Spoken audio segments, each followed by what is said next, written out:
Al-Quran menjelaskan pertama, may yattaqillaha yaj'al lahu makhraja. Barang siapa yang bertakwa kepada Allah Subhanahu wa taala, maka dia akan diberikan makhraja. Makhraja itu jalan keluar dari segala macam kesulitan. Jalan keluarnya ada saja. Menurut ukuran kemampuan dia tidak mungkin, mustahil, tidak bisa, mana mungkin. Tapi pada waktunya ada saja jalan keluarnya. Termasuk jenis yang yaj'al lahu makhraja.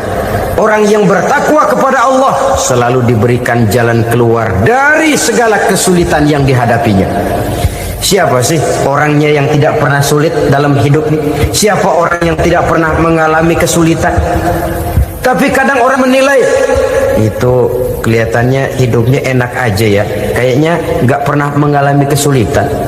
Sebenarnya bukan tidak pernah mengalami kesulitan, Allah selalu memberikan jalan keluar dari segala kesulitan yang dihadapinya. Nah, kalau Allah yang memberikan jalan keluar, tentu sangat mudah sekali. Orang yang bertakwa diberikan jalan keluar dari segala macam kesulitan. Satu. Yang kedua, wa yarzuqhu min haitsu la yahtasib. Dia akan diberikan rezeki oleh Allah dengan jalan yang tidak disangka-sangka. Rezekinya datang dengan cara yang tidak disangka-sangka. Gajinya mungkin kecil, tapi penghasilannya gede. Kan itu yang penting.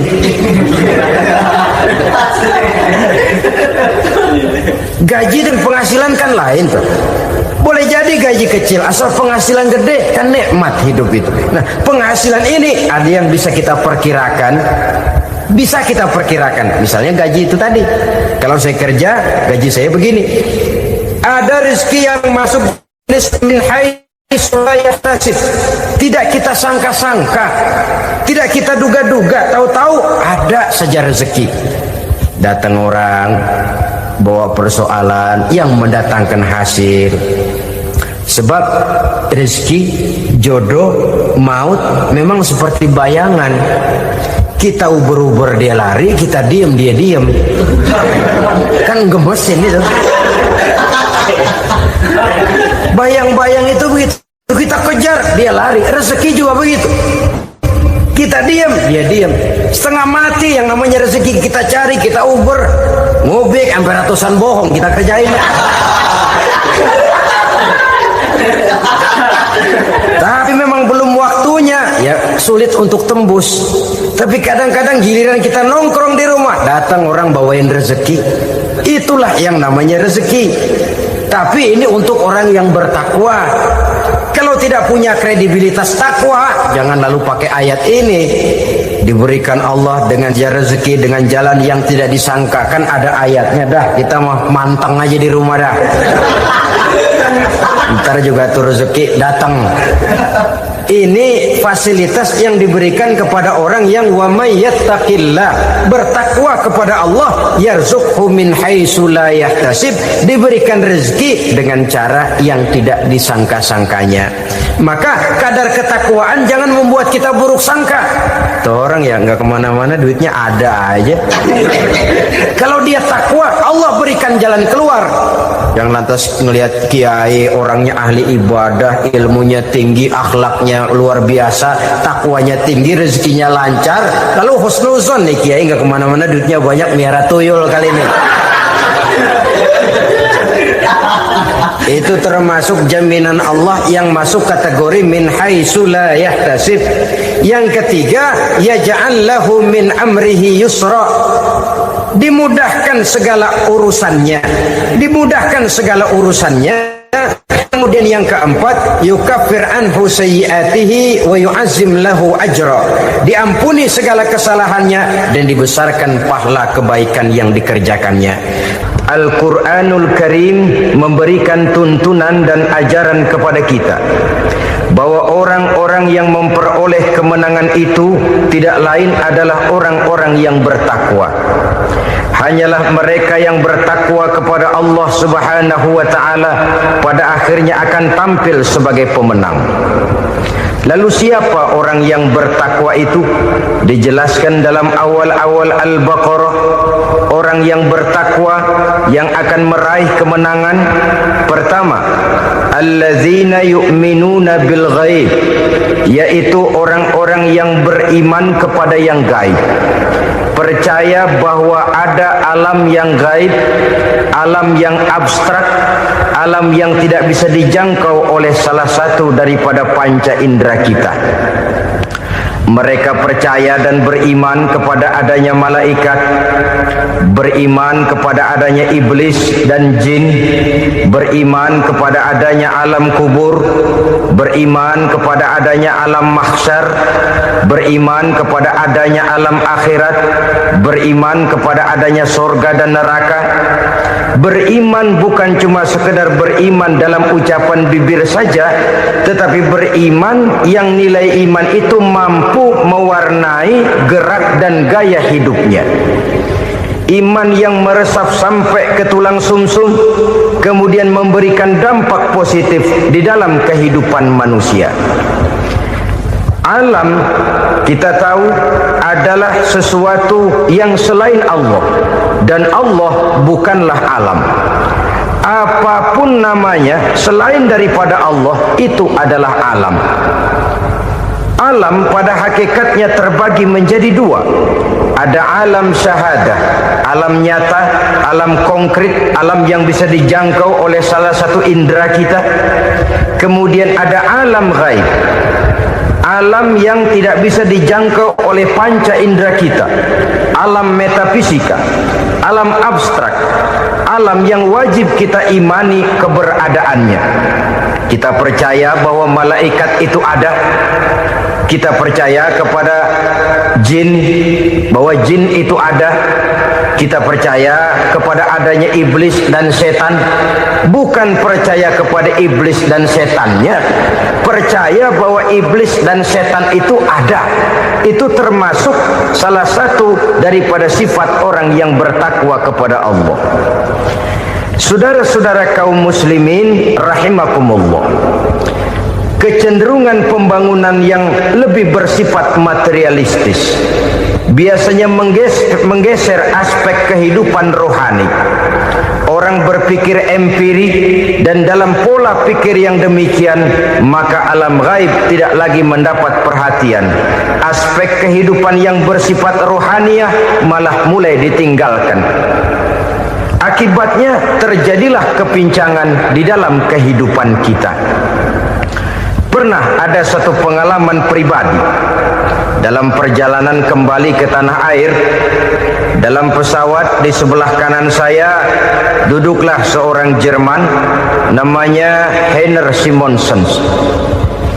Iseng saya ajak kenalan, saya ajak ngobrol, saya tanya dia. Saya bilang, Mas Heiner ini, kalau pesawat yang kita tumpangi ini jatuh ke bawah, kira-kira apa yang bakal terjadi, Mas? Dia bilang, kita semua akan mati. Begitu? Ya. Oke. Apa itu mati? Tanya saya. Dia bilang, untuk tahu apa itu mati, kita harus tahu lebih dahulu apa itu hidup. Saya pikir nih bule bisa ngomong juga. Baiklah kata saya. Apa hidup menurut Anda itu? Oh, hidup itu dia bilang, kalau seluruh anggota badan kita bekerja secara normal, paru-paru memompa darah secara normal, jantung berdetak secara normal, sel-sel tubuh bekerja secara fit, dan organisme tubuh hanya mau bekerja secara normal, dia bilang, kalau kita memberi makan yang cukup, menu yang teratur, dan gizi yang lengkap. Saya bilang, kesimpulannya apa, Ner? Dia jawab, hidup adalah dari tangan ke mulut. Life is from the hand to the mouth, kata dia. Hidup adalah dari tangan ke mulut. Jadi masalah hidup tidak lebih daripada masalah isi perut. Orang pergi pagi, pulang sore, peras keringat, banting tulang, perut yang dibelain.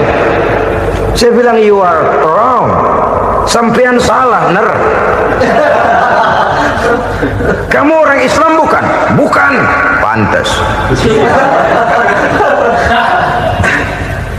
Kenapa saya salah? Dia bilang. Ya jelas salah. Salahnya di mana? Kamu ini manusia. Kalau hidup cuma dari tangan ke mulut, saya bilang, kambing di kampung saya juga begitu pikirannya, Ner. Itu kambing di kampung saya, asal perutnya kenyang, sudah hidup dia. Perkara besok bagaimana, lusa prospeknya macam mana, bulan depan ada apa, kambing nggak pernah mikir. Di kampung saya kambing juga pikirannya begitu. Kamu Kristen ya? Tadinya. Loh kok tadinya, lalu apa sekarang kamu ini? Dia bilang sekarang saya netral. Saya tidak beragama, tapi saya percaya kepada Tuhan sebagai pencipta alam. Saya ingat benar dia bilang, I haven't any religious, but I believe to God as the creator of the world. Kenapa bisa netral begitu, Ner?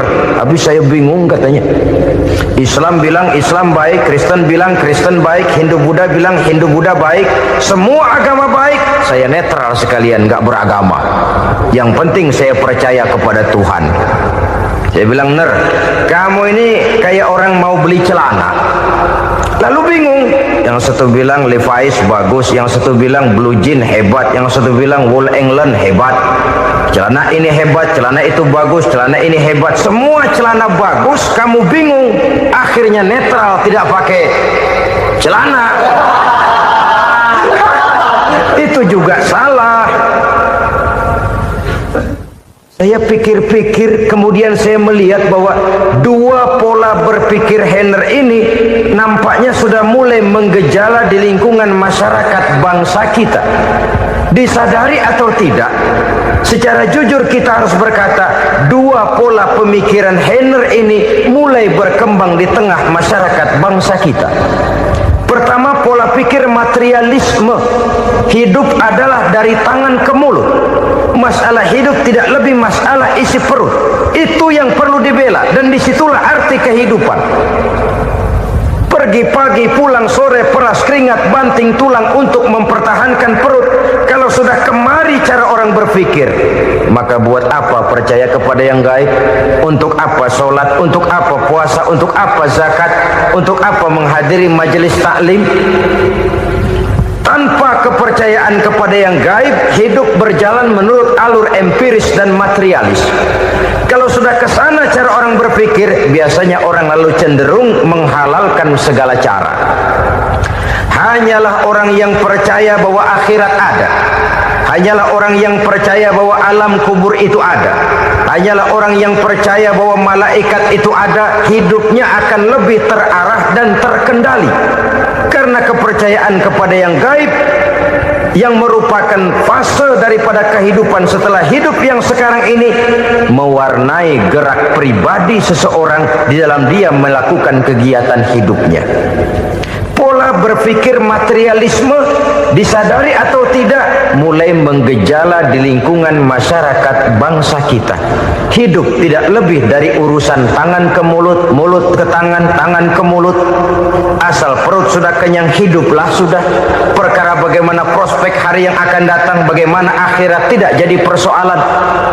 Ini yang oleh Nabi diperingatkan, ad-dunya sijnul mu'min wa jannatul kafir. Dunia adalah penjara bagi orang beriman dan surga bagi orang kafir.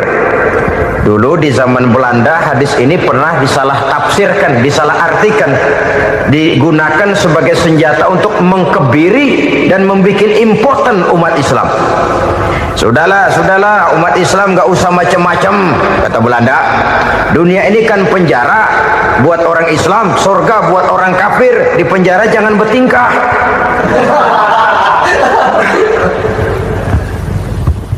Pengertiannya tidak begitu. Dunia adalah penjara bagi orang mukmin. Artinya dalam kehidupan dunia seorang mukmin tidak bebas memperturutkan hawa nafsunya. Di penjara hawa nafsunya itu. Sebaliknya, surga bagi orang-orang kafir. Buat orang kafir, surgalah dunia ini. Mereka bebas memperturutkan hawa nafsunya, dilarang tidak terlarang, dicegah pun tidak tercegah. Mereka hidup menurut alur bisikan nafsu mereka sendiri. Kemudian bila ajal datang, maut merenggut nyawa, selesailah surganya sampai di situ. Maka bagi orang-orang yang tidak percaya kepada adanya akhirat, kepada adanya alam gaib, surganya sebatas umurnya. Sekali lagi, surganya sebatas umurnya. Bila umur selesai, ajal pun datang merenggut nyawa, selesailah sudah surganya sampai di situ. Alangkah pendeknya perjalanan orang-orang yang tidak percaya kepada alam gaib ini. Bagi kita mukmin, jikalau kita mampu memenjarakan hawa nafsu, kita bisa bahagia di dunia ini. Dan Islam memang tidak menyuruh kita sengsara di dunia. Raih dunia, kejar dunia, gapai dunia sebagai alat untuk mencapai kebahagiaan di akhirat nanti. Hidup adalah satu perjalanan panjang yang terbentang sejak kita terlahir dari alam rahim sampai kepada alam akhirat nanti. Andai kata kita gagal meraih kebahagiaan di dunia, toh kita masih punya akhirat. Tapi jangan jadi dalil yang melemahkan semangat. Biarin dah kita di dunia kebelangsak, yang penting akhirat. Akhirnya dunia benar-benar kebelangsak. Bagaimana dunia ini bisa kita raih, dan bagaimana meraih dunia untuk menunjang kepentingan akhirat nanti. Yang kedua, dari pikiran Heiner yang saya lihat menggejala di lingkungan masyarakat bangsa kita, timbulnya manusia-manusia netral. Seolah-olah Tuhan yes, agama no. Sama Tuhan percaya, agama ogah. Tuhan ngangguk, giliran agama godeng. Padahal hampir dalam setiap ayat dalam Quran, kata-kata amanu biasanya bergandeng dengan wa amilus sholihat, iman dan amal soleh. Ini sebagai isyarat Tuhan dan agama jangan pernah dipisah-pisah. Apabila kita bertuhan, maka kita harus beragama.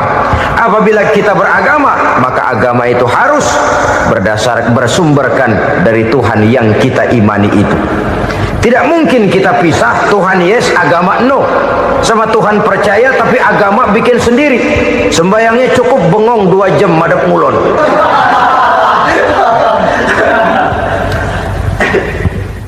Saudara-saudara kaum muslimin rahimakumullah. Jadi dengan demikian, agama yang kita akui merupakan unsur mutlak di dalam pembangunan sekarang ini, merupakan bagian dari kehidupan yang menuntun kita bahwa di balik alam nyata ini, di balik alam syahadah ini ada alam gaib. Dan mudabbir, murabbi, yang mengatur, yang menguasai, yang memelihara, baik dia alam nyata, baik dia alam gaib, tidak lain adalah Allah Subhanahu wa ta'ala. Di sana ada satu super power, satu maha kekuatan yang kita perlu bersandar kepadanya. Sebagai makhluk nyata yang hidup di alam nyata, berbuatlah secara nyata sebagaimana harusnya kita berbuat. Karena Islam jelas bukan agamanya orang pemalas. Islam jelas bukan agamanya orang yang mengajarkan setelah selesai sholat boleh duduk, nggelenggem ayam-ayam, ndelohom, menghitung bintang di langit sambil menunggu keajaiban. Tidak. Islam adalah agama yang mengajarkan apabila sholat sudah selesai kamu kerjakan, bertebaranlah di permukaan bumi, cari karunia Tuhanmu. Jangan hidup berpangku tangan menunggu keajaiban, karena hidup bukan undian. Jangan berharap untung besar tanpa mau peras keringat. Tapi di sebalik itu toh kita juga harus yakin bahwa di sisi usaha nyata yang kita lakukan ada satu super power, satu maha kekuatan gaib yang menentukan berhasil dan tidaknya usaha kita. Kepercayaan kepada hal semacam inilah yang mendorong kita untuk mempunyai sandaran vertikal, agar jikalau usaha ini berhasil, kita tidak lupa diri dan lupa daratan. Jikalau usaha ini gagal, kita tidak putus asa dan buruk sangka. tidak cuplik pandangan dan sempit hati, tapi mampu melihat persoalan dengan kacamata putih sambil husnuzon kepada Allah Subhanahu wa ta'ala. Kita percaya malaikat itu ada. Ada yang namanya Raqib dan Atid, mengawasi gerak hidup kita sampai kepada gerak hati kita. Ini memberikan sugesti agar kita berhati-hati, tidak sejengkal tanah pun kita bisa berlindung dari pengawasan Raqib dan Atid. Ada munkar nakir yang akan menyoal kita di alam kubur. Ada malaikat Malik, penjaga neraka. Ada malaikat Ridwan yang menjaga surga. Kita percaya kepada adanya jin, kita percaya kepada adanya setan, iblis. Percaya kepada adanya, bukan mempercayai si setan, si iblis lalu menjadikannya sebagai teman. Tidak. Percaya bahwa mereka itu ada dan merupakan makhluk Allah yang gaib yang diciptakan Allah Azza wa Jalla. Kepercayaan kepada alam gaib memberikan motivasi terhadap gerak lahir manusia, sehingga dengan motivasi kepercayaan kepada yang gaib, gerak lahir jadi lebih terarah, jadi lebih terpelihara. Pernah seseorang bertanya, "Pak, apakah adanya akhirat bisa dibuktikan secara ilmiah?" Saya bilang tidak bisa, tidak bisa. Kenapa? Karena yang berangkat nggak pernah pulang kembali lagi. Kalau dia pulang kemari bisa kita tanya bagaimana enak di sono. Cuma secara moral saya katakan, lebih beruntung orang yang percaya kepada akhirat daripada yang tidak. Sekarang saudara percaya akhirat ada, lalu saudara baik-baik di dunia, sholat, puasa, zakat, menolong orang lain, menebarkan kebajikan.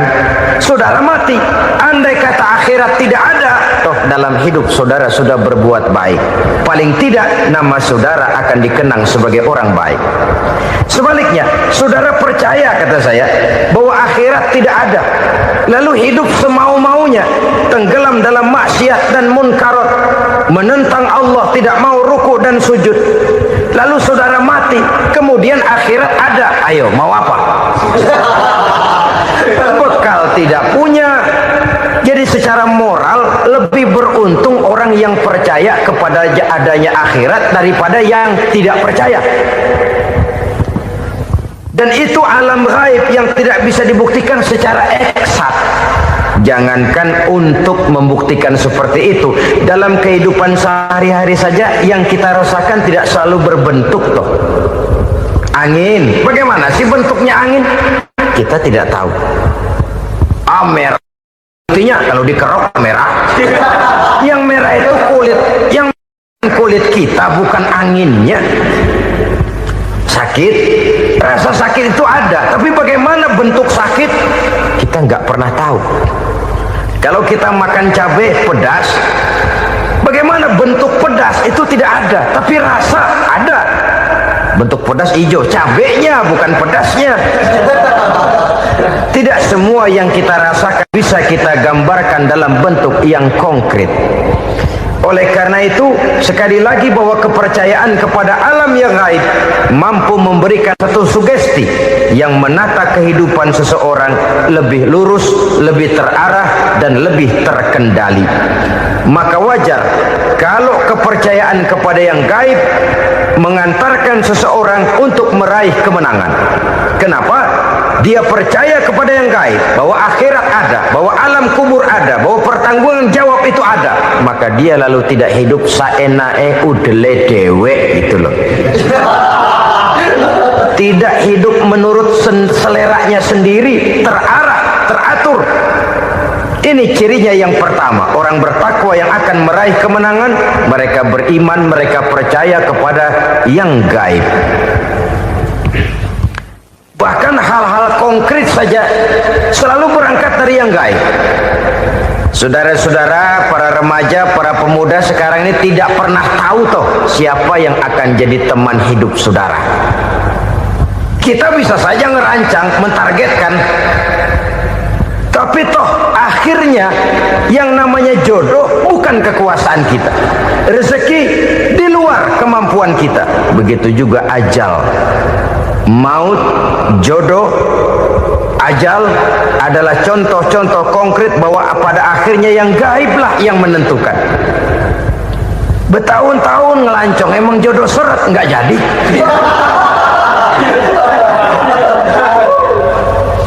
Begitu kenal baru setengah malam nginep ditangkap hansip kan.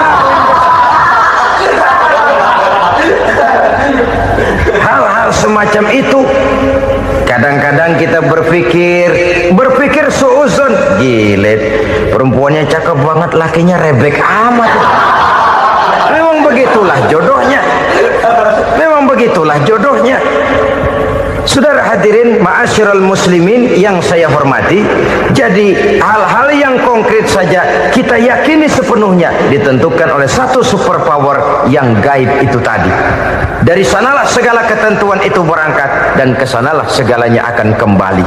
Maka kepercayaan kepada yang gaib meluruskan gerak hidup seseorang dan itu akan mengantarkan dia kepada meraih kemenangan. Satu. Yang kedua, wa yuqimuna shalah. Orang bertakwa yang akan meraih kemenangan itu adalah orang-orang yang mendirikan sholat.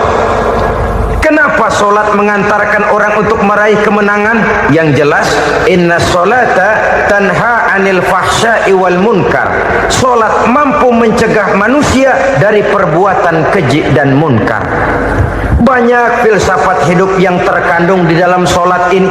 Sejak kita wudhu sampai kita menghadap ke arah kiblat, sampai kita melakukan gerak-gerak sholat, bacaan-bacaan yang ada di dalam sholat, lalu sampai kepada mengucapkan salam. Banyak filsafat hidup yang terkandung di dalam sholat. Umpamanya saja, setelah takbiratul ihram mulai kita dengan sholat dalam posisi berdiri, diajarkan dalam kitab-kitab fikih agar kita melihat ke arah tempat sujud. Ini kan filsafat kehidupan. Kalau kamu sholat dalam posisi berdiri, lihat tempat sujud. Jangan sholat mata jelalatan, sebab nanti bisa mengurangi kekhusyuan. Jadi wajar kalau yang dikatakan bahwa yang paling afdol adalah shaf yang di depan. Kenapa? Secara harfiah pengertiannya akan lebih mengundang kekhusyuan. Kenapa? Kalau kita di shaf paling depan di masjid umpamanya paling banter kita lihat tembok. Tapi kalau kita shaf di tengah atau di belakang, orang-orang di depan kita pun akan kelihatan. Yang bajunya loreng, yang bajunya genggang, yang bajunya macam-macam. Kita lihat, kadang-kadang kita pikirin, ada yang bajunya bolong. Kita sholat tapi dalam hati, nih orang bajunya robek yang nggak tahu apa. Ada saja hal-hal yang mengusik kekhusyuan kita. Oleh sebab itu diajarkan dalam posisi berdiri, lihat, arahkan pandangan matamu kepada tempat sujud. Ini kan filsafat kehidupan. Maksudnya apa? Kalau lagi diri lihat dong tempat sujud. Kalau udah di atas ingat dong sama yang bawah. Kalau sudah tinggi ingat dong dari mana kamu berangkat. Kalau sudah berkuasa bantu dong yang lemah. Kalau sudah kaya santuni dong yang miskin. Kalau sudah alim bimbing dong yang awam. Ini filsafat kehidupan. Dalam posisi berdiri kau lihat tempat sujud. Ini akan melahirkan kepekaan sosial di mana seseorang mau tahu kepada orang lainnya. Bagaimanapun kaya kita, tinggi pangkat dan jabatan kita, jikalau hidup hanya untuk kepentingan perut sendiri saja, rasanya belum membawa manfaat di dalam kehidupan kita. Tapi efek yang tertinggi sesungguhnya, sholat mencegah manusia dari perbuatan keji dan munkar. Perbuatan keji dan munkar, walaupun kelihatannya mendatangkan uang, membawa keuntungan, tapi itu keuntungan semu, keuntungan sementara. Dengan menipu orang lain kita bisa dapat untung, tapi tidak membawa berkah. Dan itu adalah kerugian besar dalam kehidupan kita. Maka untuk meraih kemenangan harus dimulai dengan membentuk kepribadian yang tegar, memiliki sandaran vertikal yang langsung kepada Allah Subhanahu wa ta'ala, dan itu hanya bisa kita tempuh melalui jalur ibadah formal yang sudah ditentukan Allah, yakni sholat yang 5 waktu. Untuk memperkuat itu ada sholat sunnah, rawatib, nawafil sebagai terminal kontrol cadangan untuk memelihara stabilitas temperatur batin di dalam kita berhubungan dengan zat yang maha gaib, yaitu Allah Subhanahu wa ta'ala. Orang sering bertanya, Pak, itu tetangga saya nggak sholat, duitnya nggak habis-habis, Pak. Nggak sholat tapi mobilnya tambah terus, nggak sholat tapi usahanya makin maju. Tapi di sisi lain ada orang yang rajin sholat, rezekinya butak bener, anaknya mana kurus, mana korengan. Saudara hadirin ma'asyiral muslimin rahimakumullah, harus saya katakan bahwa sholat memang bukan untuk cari duit. Sholat adalah sandaran vertikal kita kepada Allah. Sedangkan soal rezeki itu berkaitan dengan sifat Allah maha pengasih dan maha penyayang. Allah maha pengasih, siapapun dikasih kalau mau usaha. Allah maha penyayang, tidak semua orang disayang oleh Allah Azza wa Jalla. Dan belum tentu banyak harta itu merupakan nikmat, mungkin juga istidraj. Artinya istidraj itu dikasih tapi diambulin, kalau bahasa Betawinya itu. Dikasih tapi diambulin, itu bukan merupakan nikmat sesungguhnya, lebih merupakan azab dari Allah Subhanahu wa ta'ala.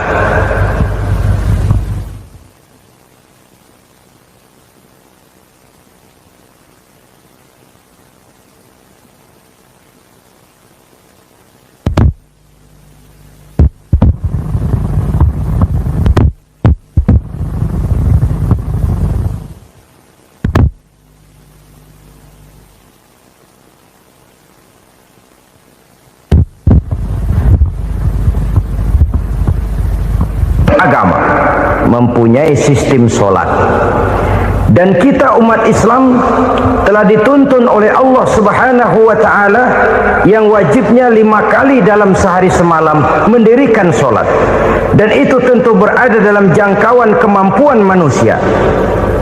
Pada awalnya barangkali kita memang merasa sholat itu satu kewajiban, tapi semakin kita hayati makna, manfaat dan filsafat yang terkandung di dalam ajaran sholat, semakin sampai kita kepada keyakinan bahwa sholat adalah keperluan kita. Sehingga pada waktu tertentu dinilai puncaknya, kita tidak lagi akan berkata saya wajib sholat, tapi kita akan berkata saya perlu sholat. Kalau kita sudah merasakan itu adalah keperluan kita, nah di sanalah kita baru akan merasakan ruginya kalau hal itu tidak kita laksanakan. Sepanjang kita masih berkata saya wajib sholat, kita akan lebih merasakan dia sebagai beban ketimbang sebagai keperluan. Yang jelas Allah tidak memerlukan ibadah yang kita laksanakan ini. Dengan kata lain, andai kata satu dunia penuh ini orang tidak ada yang sholat satu pun, Allah tidak akan turun dari jabatan Tuhan. Jangan lalu berpikir kalau kita ngambek se-RW kagak sembahyang Tuhan tekor kali ini ya. Tentu tidak, itu perlunya kita, bukan perlunya Allah. Dan pada induknya kita akan berkata saya perlu agama. Kalau secara induk kita sudah memerlukan agama, maka konsep-konsep yang ada di dalam ajaran agama itu pun adalah juga merupakan keperluan kita. Baik dia bernama sholat, baik dia bernama puasa, baik dia bernama zakat, baik dia bernama haji, seluruhnya adalah keperluan kita. Dan sesuatu yang kita perlukan apabila tidak kita laksanakan akan melahirkan kerugian di dalam kehidupan. Jangan heran kalau kita membaca riwayat perjalanan hidup para salafus soleh, orang-orang soleh. Ada yang tahajud sampai 100 rakaat, Ada yang sholat malam kakinya sampai bengkak. Kita sekalinya bengkak biri-biri. Ada yang sholat membaca surah dalam Al-Quran sampai khotam Quran. Kok mau? Mereka sudah merasakan itu keperluan. Itu saja soalnya. Satu saat pun jikalau kita merasa bahwa itu keperluan saya, kita pun akan melaksanakan seperti itu. Keperluan saya dalam kehidupan. Inilah yang kedua. Yang ketiga, orang bertakwa yang akan meraih kemenangan itu wa mimma razaqnahum yunfikun. Mereka membelanjakan sebagian daripada rezeki yang diberikan Allah kepada mereka. Mereka infakkan di jalan Allah. Ada satu dialog menarik. Satu hari seorang anak muda bertemu dengan seorang kakek-kakek yang sudah dikenalnya baik. Bertanyalah anak muda ini, umur kakek berapa tahun? 15 tahun, kata si kakek. Anak kakek berapa orang? 1. Harta kakek berapa banyak? 15 juta. Si anak muda ini bengong, lalu protes, kok kakek bohongin saya? Kenapa? Saya tahu umur kakek 70 tahun, kenapa ngaku 15? Saya tahu anak kakek 5, kenapa bilang 1? Saya tahu kakek miliuner, miliaran uang kakek, kenapa ngaku cuma 15 juta? Begini kata si kakek tadi, benar umur saya 70 tahun, tapi dari umur yang 70 tahun itu baru 15 tahun terakhir ini saya merasakan ibadah kepada Allah, meninggalkan maksiat, jauh dari segala macam munkarat. Maka yang 15 tahun inilah yang benar-benar saya rasakan sebagai umur saya. Benar anak saya 5, tapi yang 4 susah diatur. Cuman 1 rasanya nih yang bakal jadi si buah hati, belahan jantung, pelanjut cerita penerus sejarah. Cuma 1 ini yang saya harapkan, yang akan jadi anak soleh, yang akan membuat saya menerima pensiunan pahala. Kalau yang 4 apek dah, nggak ada harapan. Yang 1 nyekek botol mulu. Oh begitu, iya. Lalu kenapa kakek bilang harta kakek cuma 15 juta padahal saya tahu kakek uangnya miliaran, depositonya banyak? Ya karena 15 juta itulah yang saya ingat yang pernah saya belanjakan di jalan Allah. Saya merasa itulah harta saya yang sebenarnya. Yang miliaran yang saya simpan di bank kelak, kalau satu saat saya mati, akan jadi rebutan di antara anak-anak saya. Iya kalau anak saya soleh kayak yang 1 ini. Kalau yang 4 tadi udah tulen dia bakal berantem dah berebut tuh. Jadi 15 juta yang saya belanjakan di jalan Allah inilah yang saya merasakan benar-benar harta saya yang sesungguhnya. Dialog ini patut menjadi bahan renungan kita bersama. Diberikan kita umur 40, 50, 60, 70, 80. Berapa tahun dari umur yang diberikan itu yang jalan mulus, yang kita gunakan untuk melaksanakan ibadah? Banyak harta kita simpan di bank, di lemari, di dompet, di tas. Tapi berapa yang sudah kita depositokan di jalan Allah yang akan menemani kita di hari kita kembali nanti? Maka orang bertakwa yang akan meraih kemenangan, wa mimma razaqnahum yunfikun, mereka membelanjakan sebagian dari rezeki yang diberikan Allah di jalan Allah Subhanahu wa ta'ala.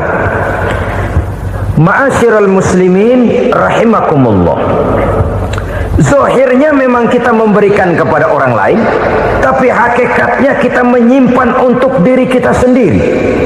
Kita memberikan kepada yatim piatu 25.000. Zahirnya kita memberikan si yatim, hakikatnya kan kita cuma nyimpan. Saya berikan, titip kepadamu, ini untuk saya di akhirat. Kau boleh belikan baju, kau boleh belikan untukmu makan, kau boleh bayarkan sekolahmu. Ini untuk saya, hakikatnya Kita nyumbang masjid 1 juta, zahirnya kita berikan kepada panitia masjid, tapi hakikatnya kan cuma titip 1 juta ya, untuk saya di alam kubur nanti. Silakan kau boleh belikan semen, ini uang, belikan besi, belikan pasir, saya cuma sekedar titip untuk kepentingan saya. Hakikatnya kita cuma sekedar menitip.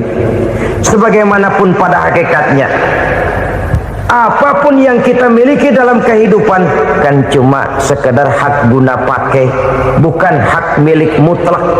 Harta kita, rumah kita, kendaraan kita, kebun kita, pabrik kita, hak guna pakai saja. Hak milik mutlak cuma untuk Allah Subhanahu wa ta'ala. Saudara-saudara kaum muslimin rahimakumullah, ini yang ketiga. Kemudian yang keempat, orang-orang bertakwa yang akan meraih kemenangan, allazina yu'minuna bima unzila ilaika. Mereka yang beriman, mereka yang percaya kepada apa yang telah diturunkan kepadamu Muhammad, ay Al-Quran, yakni Al-Quranul Karim. Setelah percaya kepada yang gaib, mendirikan solat, kemudian menginfakkan sebagian dari rezeki yang diberikan Allah, mereka juga lalu percaya kepada yang diturunkan terhadap Nabi, yaitu tidak lain Al-Quranul Karim. Sekali lagi di sini, percaya bukan hanya sekedar percaya saja, tetapi percaya lalu menjadikan Al-Quran itu sebagai pedoman hidup. Sebab memang Al-Quran itu adalah GBHM, garis-garis besar haluan muslim. Apa yang harus kita lakukan, apa yang harus tidak kita lakukan, bagaimana mestinya kita bertingkah laku dan berbuat, seluruhnya tercantum di dalam Al-Quranul Karim. Itu sebabnya ketika satu hari Aisyah ditanya, bagaimana akhlak Rasul? Beliau menjawab, kana Rasulullah sallallahu alaihi wasallam khuluquhul Quran. Akhlak daripada Rasulullah tidak lain adalah Al-Quran. Jawaban simpel ini memberikan gambaran bahwa keseluruhan daripada konsepsi Quran sudah diterjemahkan dalam kehidupan Rasulullah sallallahu alaihi wasallam. Karena kita tahu akhlak adalah keseluruhan dari gerak hidup manusia, sejak ia berpribadi, berumah tangga, bertetangga, bermasyarakat, sampai kepada berbangsa dan bernegara. Al-Quran tetap memberikan sentuhan nilainya. Oleh karenanya, orang-orang yang bertakwa adalah orang-orang yang menjadikan Al-Quran sebagai pedoman dalam kehidupannya. Dan kita yakini Al-Quran diturunkan kepada Nabi Muhammad bukan merupakan produk Nabi Muhammad. Isi dan redaksinya langsung dari Allah Subhanahu wa ta'ala. Kemudian cirinya yang kelima, orang bertakwa yang akan meraih kemenangan itu, wa ma unzila min qablika. Tidak hanya sekedar percaya kepada yang diturunkan terhadap Nabi Muhammad, yaitu Al-Quran, mereka juga percaya kepada apa yang pernah diturunkan kepada para nabi, kepada para rasul sebelum Nabi Muhammad. Percaya kepada adanya suhuf, percaya kepada adanya Taurat, percaya kepada adanya Injil, percaya bahwa Allah dahulunya sudah menurunkan Taurat kepada Musa, percaya bahwa Allah sudah menurunkan Injil kepada Isa, percaya Injil ada, Taurat ada, diturunkan Allah untuk Isa dan Musa, tetapi tidak wajib mengamalkannya karena kita sudah diberikan Al-Quranul Karim. Ini yang perlu saya garis bawahi. Kita percaya Allah telah menurunkan Injil dahulu kepada Isa. Kita percaya bahwa Allah telah menurunkan Taurat dahulunya kepada Nabi Musa. Kadang-kadang ini dijadikan dalih, dikacaukan pengertiannya. Quran saja mengajarkan bahwa orang yang bertakwa harus percaya kepada Injil, maka pakailah Injil. Apalagi kalau ayat sebelumnya ditilap, dihapus, dihilangkan, Injilnya yang ditekankan, maka akan terjadilah penekanan yang salah arah. Karena salah arah, akhirnya bisa merusak dan menghancurkan akidah. Ketika Rasul suatu saat pernah ditanya orang, "Ya Rasul, bagaimana sikap kita sebagai muslim terhadap Injil yang ada sekarang?"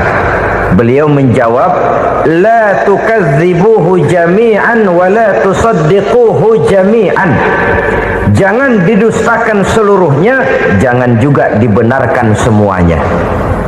Artinya, ini sudah merupakan gambaran dari Rasul bahwa dalam Injil yang ada sekarang masih ada ajaran-ajaran tauhid yang dibawa oleh Nabi Isa dan diajarkan kepada umatnya.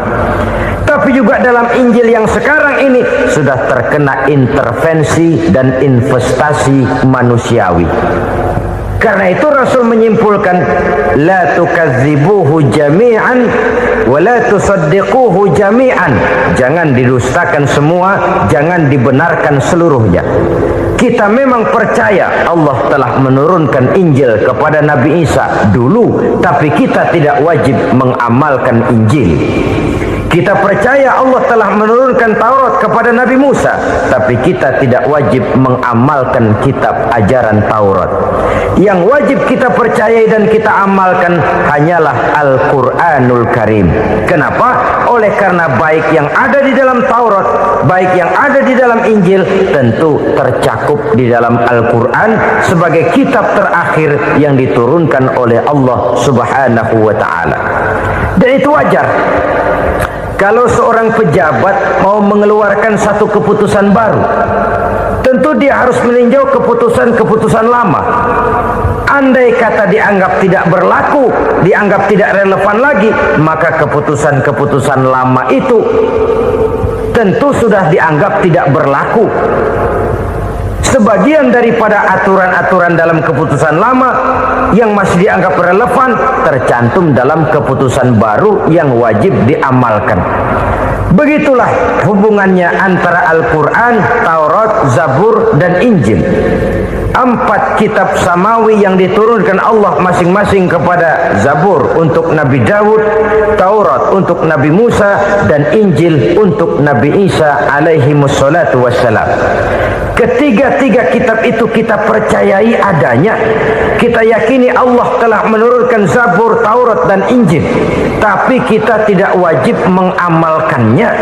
Yang wajib kita mengamalkannya sekarang ini tidak lain hanyalah Al-Quranul Karim saja. Karena ia mencakup apa yang ada di dalam Zabur, apa yang ada di dalam Taurat, dan apa yang ada di dalam Injil.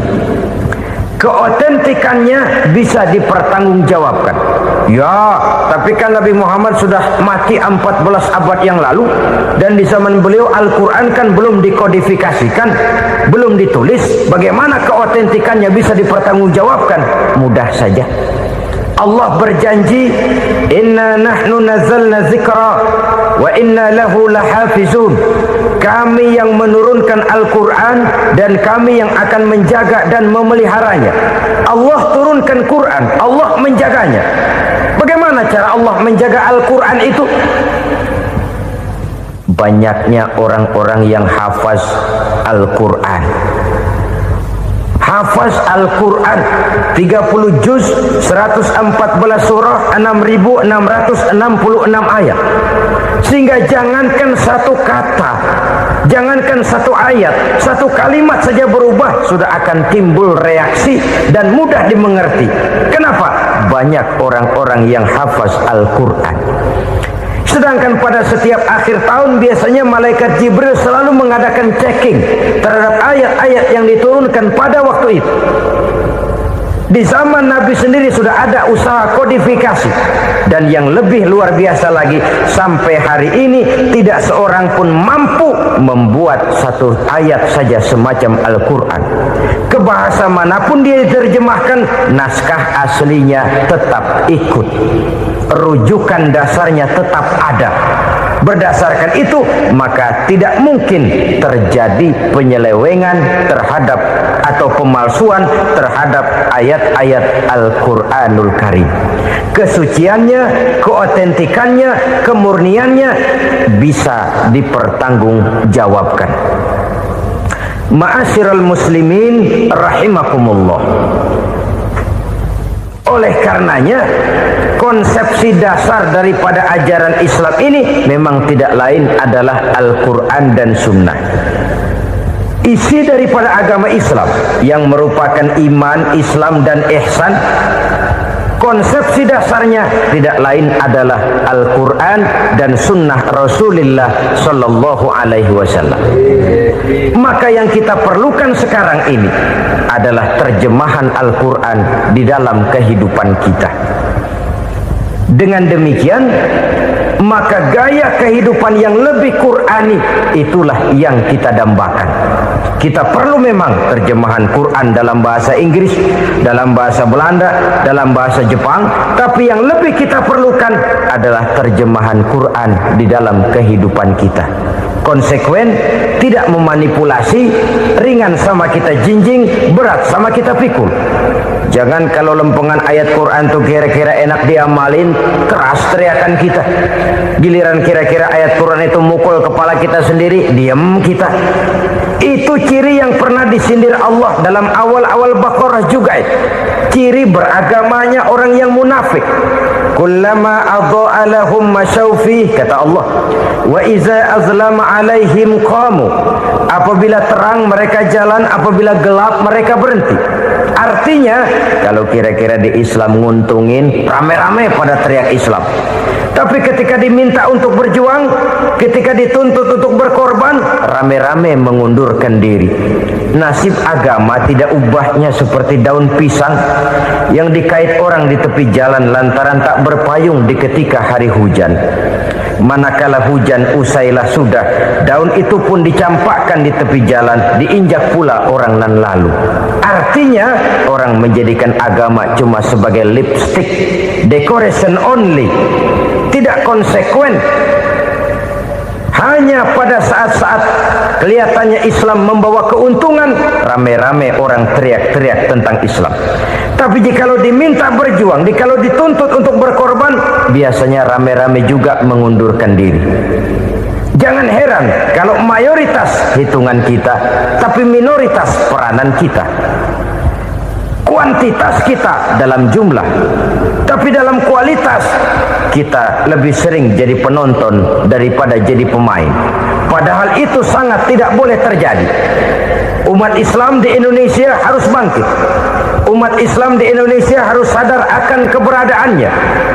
Tidak boleh hanya jadi penonton berpangku tangan, karena memang agama kita juga mengajarkan untuk konsekuen di dalam menjabarkan ajaran-ajaran daripada agama kita. Kita sering menjadi jatuh menjadi umat yang lemah oleh karena kita ini tidak pandai menggalang kebersamaan yang diakibatkan tidak konsekuennya kita.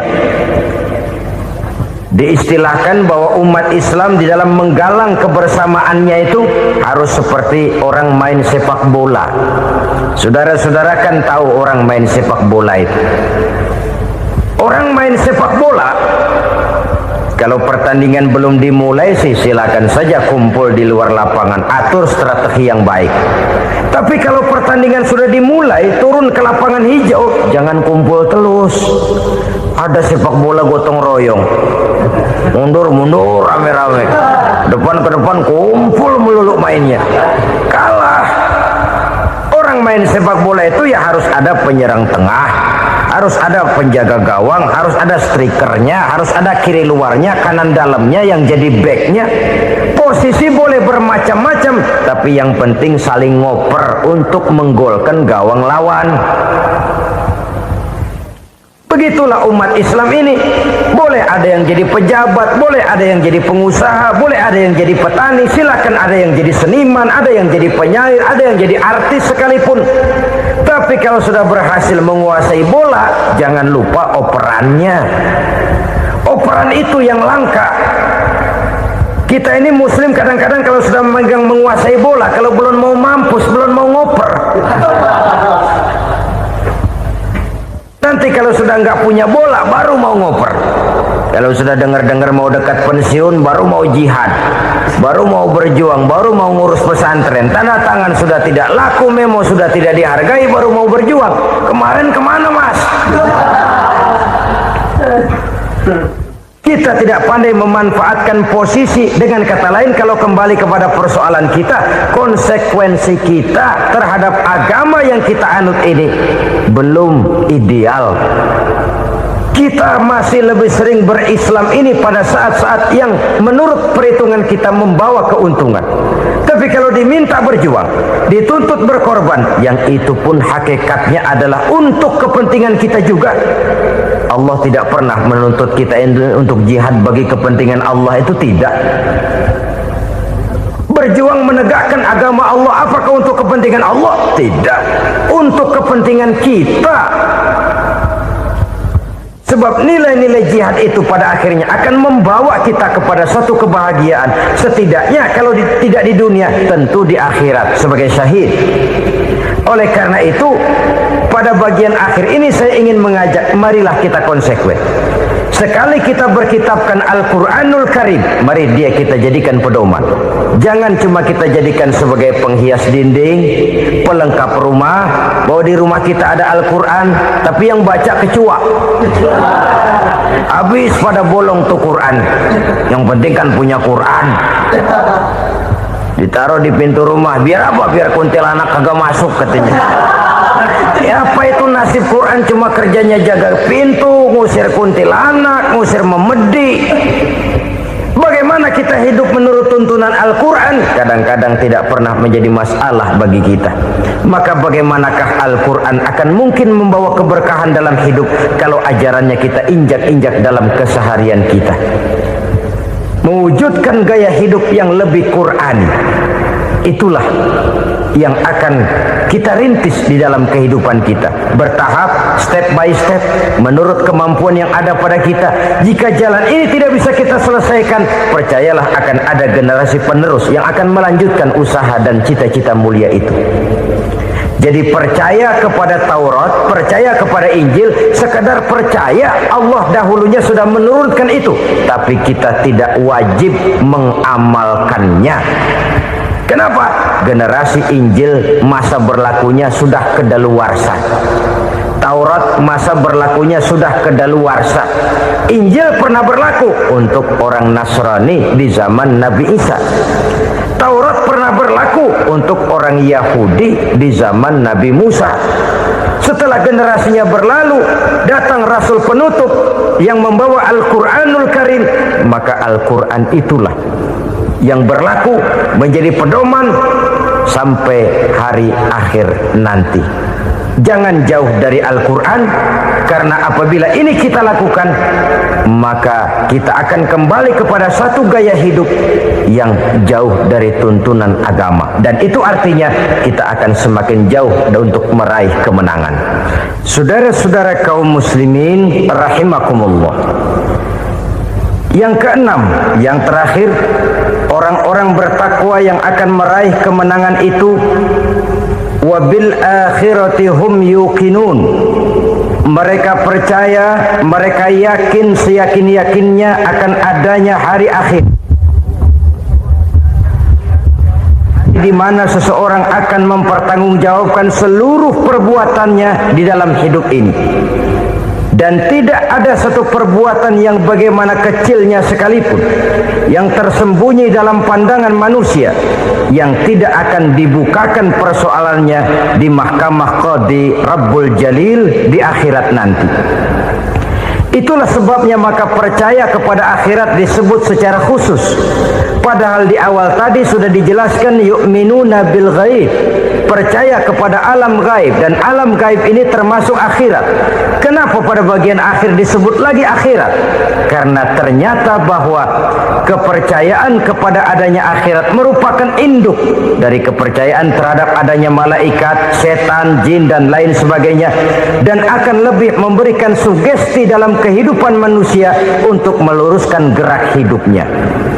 Jikalau satu saat tergerak hati akan berbuat kejahatan, ingin mencuri, sadarlah, awas ada akhirat.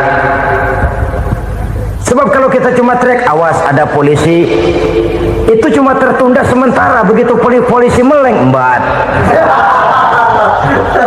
Kalau kita ingin berbuat jahat cuma berteriak awas ada hansip, cuma sementara kehansip itu ada. Tapi Tapi kalau ceritanya awas, ada akhirat. Mau menyeleweng, awas, ada akhirat. Mau berjudi, awas, ada akhirat. Mau mencuri, awas, ada akhirat. Keyakinan yang akan meluruskan gerak hidup manusia sehingga gerak itu jadi lebih terarah dan terkontrol, tidak merugikan baik diri sendiri, lebih-lebih orang lain. Ternyata bahwa kepercayaan kepadanya adanya hari akhirat sanggup menjadi sumber daya kontrol dari kehidupan manusia sehingga ia tidak terjebak dalam perbuatan maksiat dan munkarat.